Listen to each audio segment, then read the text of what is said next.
Good morning, good afternoon, good evening. Welcome to Late Night Learning. I am your host, Dr. Anthony Palomba. Now, today we're going to be going through experiments, part 2. And so in the first part, we looked at experimental groups, control groups. We thought about how we can control a laboratory. And we also thought about variables to consider and how complex experiments can get even when we introduce more than 3 or 4 variables. And so in this lecture, we're going to be looking at different experimental designs. We're going to be looking at manipulation checks. We're also going to be looking at stimuli and stimulus and thinking about what can we introduce to people and what should we be thinking about when we do that. So let's get started. And so with the stimuli, we need to think about how distinct they are. And this picture here is a really good kind of insight into what a research lab may look like or what a research facility may look like. Now, this very well could be a psychologist's office. It's very common for psychologists to have little mini labs or, kind of rooms with one-way mirrors or two-way mirrors for that matter. And so, in a way in which to be able to see what other people are doing to better. Can I start just from this slide? Yep. I'm sorry. I don't know what's going on with me. That's all right. You're allowed to have an off though. Yeah. So let's go through stimulus and stimuli. If you use stimuli, you need to make sure that they are distinct. Why? So, for instance, if this little boy here, who, let's say, is in an experiment, might be playing with a green truck, we want to make sure that another kind of truck is maybe painted red or painted blue, right? It has to be distinct. Otherwise, we really can't tell differences across different stimuli or stimuluses. And so, for instance, with stimuli, we might have 2 or 3 commercials. And so we might have one Starbucks commercial that has people drinking coffee, like we said earlier. The second Starbucks commercial may feature its CEO, Howard Schultz. The third Starbucks commercial definitely should not feature the CEO, Howard Schultz, or people drinking Starbucks, right? Maybe it should just showcase all the different kinds of foods or maybe how the coffees are brewed or something different, right? We want to make sure that each commercial, each public communication or public relations address is different as they can be, because you want to be able to capture any kind of impact or effect a stimulus has on participants. Let's face it, if Starbucks commercials B and C both host or have Howard Schultz in the commercial, we don't know how much of his influence may factor into the effectiveness of the commercial itself. And so this has also helps us to detect even the smallest or weakest effects if they exist. Similarities across stimuli will dilute the effectiveness of the stimuli as well. So it's really important that in the future, if you are testing commercials or advertisements or other things, make sure the stimuli are as different as possible. You really want to be able to capture differences. Let's move along. Experiments in academia. I'm going to sit on this slide for a while, so don't be scared. So if you look to the right, an experiment in academia is really interested in identifying an interaction effect. Now, an interaction effect occurs when one independent variable impacts the strength of another independent variable.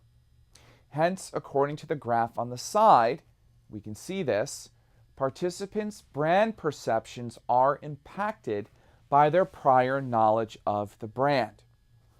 So, this relationship, though, between prior knowledge of a brand and the brand perception itself may be strengthened or weakened by consumers' perceived quality of the brand when they interact with it.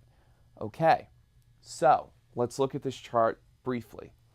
If we look at this, we have brand perceptions on the left, which is our dependent variable. Below, we have two independent variables. We have prior knowledge and we have perceived quality. What we can see here is that there is an interaction effect because these independent variables crisscross in this chart. So for instance, I'll break down one of these.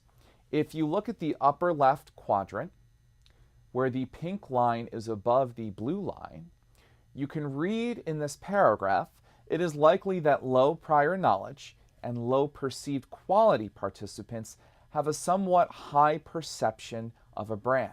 Why? Because although they perceive the brand to have low quality, they don't know much about the brand or its category, right? Low prior knowledge, I don't really know too much about Calvin Klein. Low perceived quality, I don't really think much of it either. They likely will have a somewhat higher brand perception. And so as a result, because they don't really know about that brand, they don't know how it competes against other clothing brands, right? So they might have a relatively okay perception of the brand itself. This is known as an interaction effect. It's important, and more advertisers and public relations people are getting involved in running interaction effect analyses to get a better sense of how one independent variable may impact the strength of another independent variable with a dependent variable. This goes back to our conversation about moderation and mediation amongst variables. Let's move along. Eye tracking studies. What might this be? Why might we need it? So eye tracking studies track movements while consumers watch something.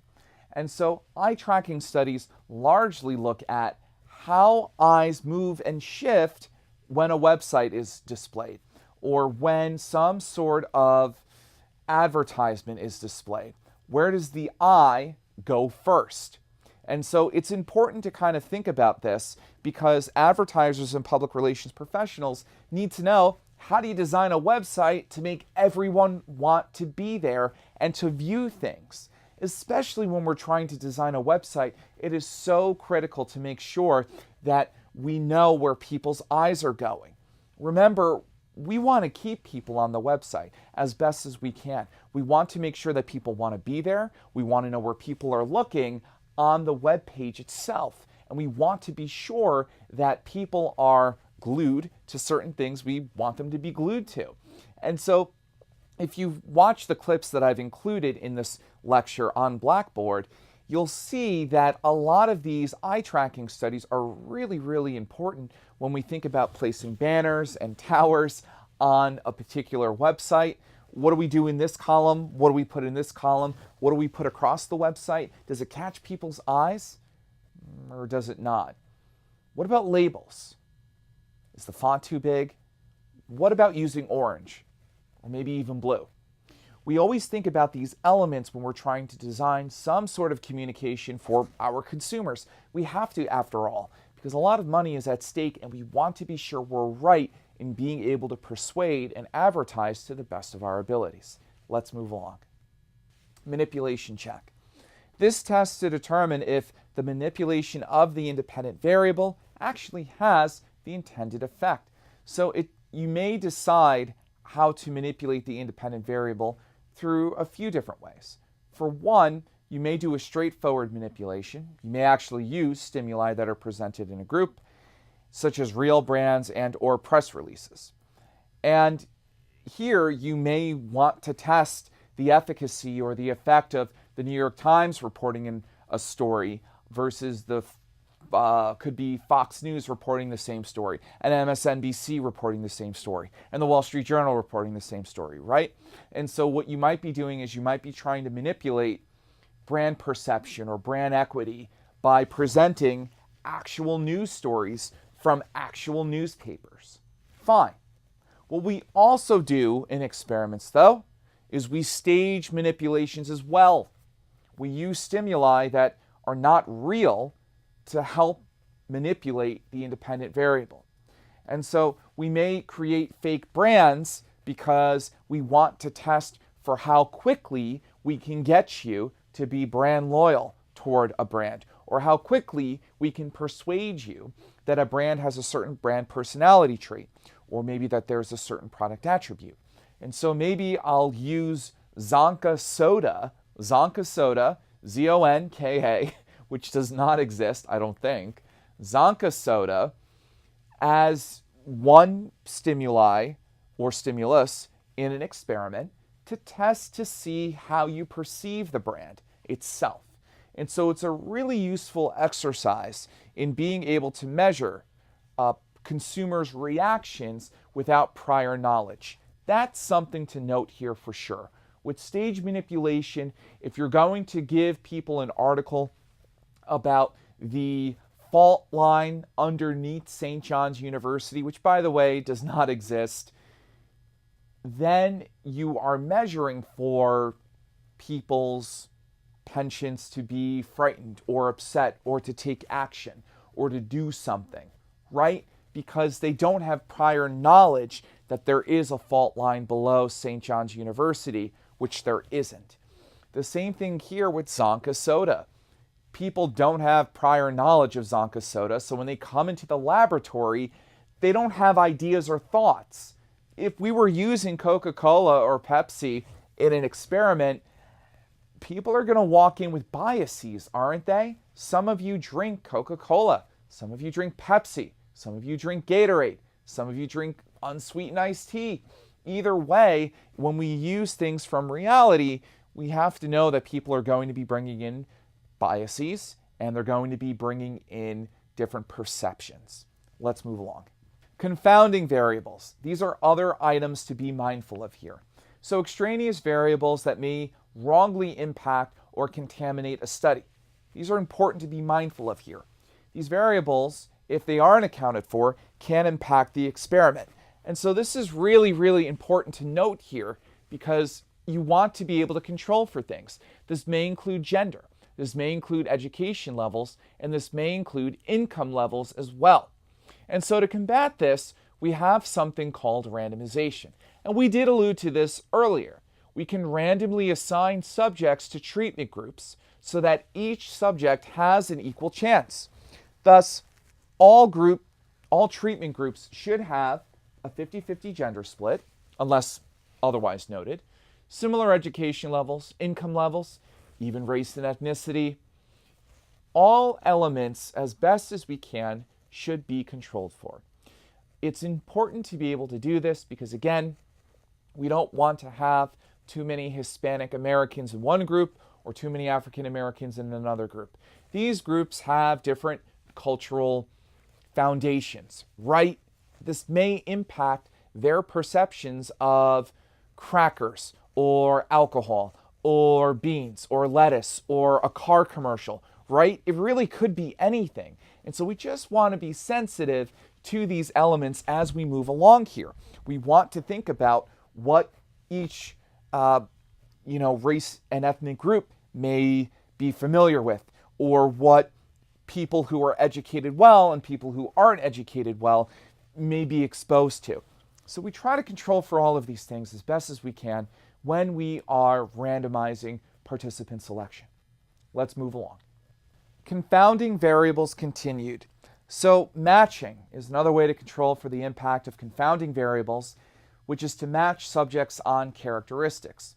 And so you may say to yourself, okay, we probably should split participants into those who really don't watch television, those who watch moderate amounts of television, and those who watch high amounts of television. If we do this, then we're able to see if a commercial from the upcoming season of Will and Grace, how that commercial may impact each group's interest in watching Will and Grace, right? And so it's really important to really think about which characteristics we may want to group our participants around. Matching by constancy allows us to match a uniform variable. across all experimental groups. So if gender is something that we believe will be a confounding variable, we really should account for it in all experimental groups, right? For whatever reason, let's say males interpret, I don't know, car commercials differently than females, right? Fine. And so if that's the case and you're the VP of market research at Honda, you definitely want to account for gender and you want to have a 50-50 gender split across all experimental groups, right? That way, if one experimental group really, really loves the Honda commercial or really, really loves one particular kind of car, you know it's because you group them based on the amount of Honda cars they've driven, not because one group had more females than the other, and that kind of led to an indiscrepancy there in the results. And so it's really important to think about this as you're grouping your participants. Matching by pairing is similar. The idea is matching people by pairing them on a similar value of a relevant variable before being assigned to different groups. So you may even group participants before you group them to other things. So you may say, okay, casual, mild, and hardcore, then we'll determine which video games each group is playing, let's say. And so confounding variable in the design is important. It's something you want to include. A confounding variable, if you don't include it in the experiment, will lead to disastrous consequences. And so you want to be sure that you incorporate equal amounts of educated people in an experiment, or income levels, or even race and ethnicity, right? African Americans, Hispanic Americans, Caucasians, Asian Americans all have different cultural foundations, but they all have different interests, right? They may eat different things, they may purchase different things, they may watch different things, and they may consume different things. And so these are just things you want to be mindful of as you're creating your experiment. You don't want particular television shows to be super popular for one group because they had too many African Americans in that group, right, compared to other groups.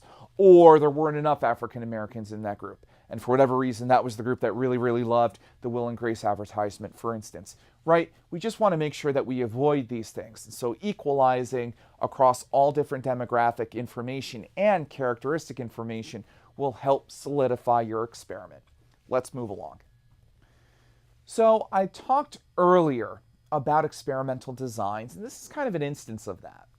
So as I mentioned earlier, you could have a pretest in which I ask you about how you value the NFL or how you value maybe the NBA or MLB or Victoria's Secret or Toyota or Honda or Dunkin' Donuts or Dunkin' as it is stated now.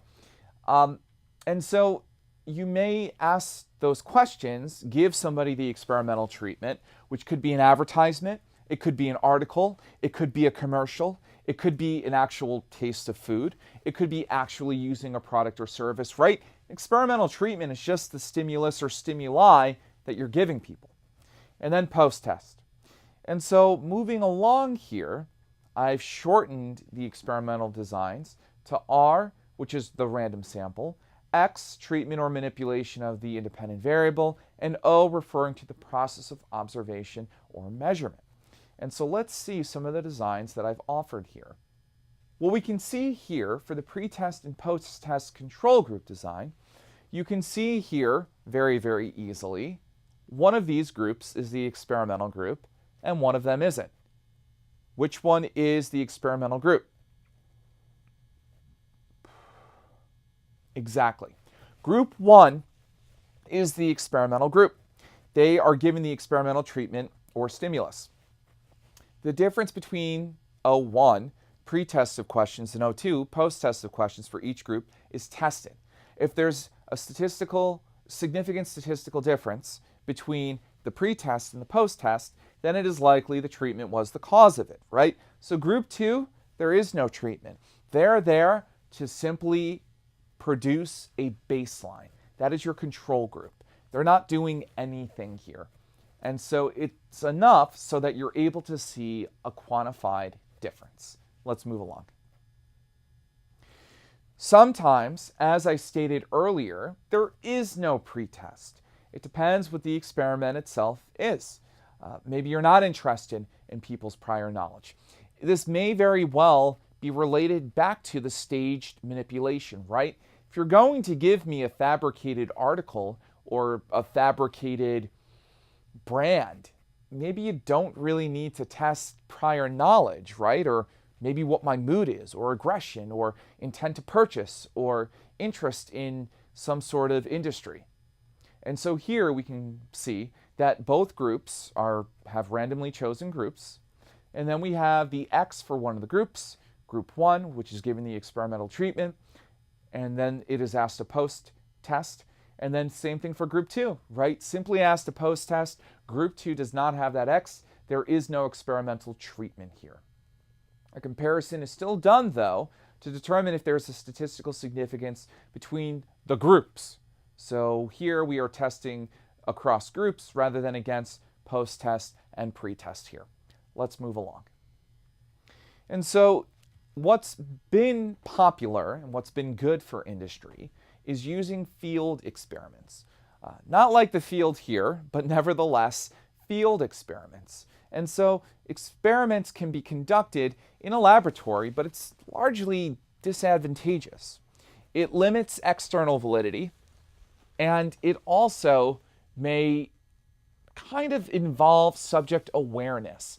Because if you and I walk into a laboratory, we kind of know something's up, and we're probably going to be interested in exploring what that is and determining what that is.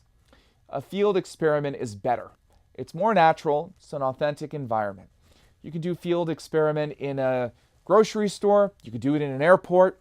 Grocery store could simply be perhaps moving around aisles, right? Maybe switching food from one aisle to another to see if that impacts sales. In an airport, you could simply shift people's flights around from day to day, right? To see if it's easier for people to go from New York to the Chicago flight, or is it easier if we move this particular flight to another terminal in order to aid people's travel, right? So field experiments are really, really useful because you can create something in actuality, in reality, that is way more conducive to how people shop and consume and way more reflective of consumer behavior. Let's move along. Online experiments. So online experiments are kind of the last thing that I'll leave you with here. As you can imagine, there's quite a bit that we could go through with experiments. But online experiments are useful, and they've quickly become very, very popular. They do have a large sample size. You can get a greater coverage of relevant participants. If you want people from the Midwest, but you just can't get out there, this is really, really useful. However, you do have a lack of control here, because if you're taking an experiment on a laptop and you're watching an advertisement, you might be doing it at home, and your Rottweiler Zoe wants to go for a walk and she keeps barking at you. That's a distraction. You're probably not really plugged into the advertisement, and you're not really engaged in the experiment itself. And so you do lose control when you give people an online experiment to complete. There's also the potential for technical problems. Amazon Mechanical Turk is a website that will allow you to do surveys and experiments online. I encourage all of you to go to Amazon Mechanical Turk.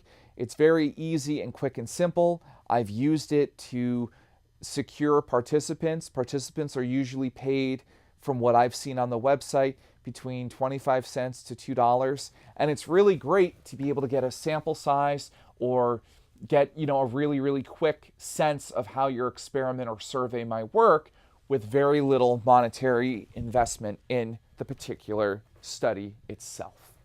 And so that's all the time we have on Late Night Learning. As always, keep laughing and keep learning.